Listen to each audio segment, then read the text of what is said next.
বিসমিল্লাহির রহমানির রহিম। আসসালামু আলাইকুম। আপনারা সবাই কেমন আছেন? আশা করছি আপনারা ভালো আছেন।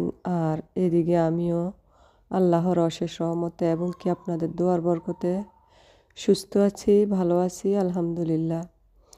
আজকে আমি বলবো কিভাবে শরীরের দুর্বলতা দূর করা যায় এমন কয়েকটি খাবারের নামের তালিকা।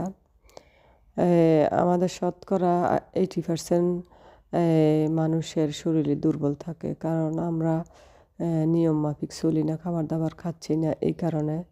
তো ঠিক আছে, মনে করেন যে এই খাবারগুলো খেলে আমাদের শরীরের দুর্বলতা কেটে যাবে।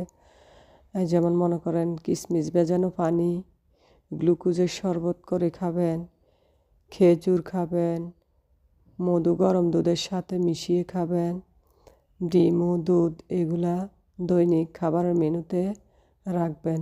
দৈনিক খাদ্যের পাশাপাশি এই খাবারগুলা একটু একটু করে খেলে আমাদের দুর্বল থাকবে না। তো ওকে, আজকের মতো আমার ভিডিওটা এখানেই শেষ করলাম।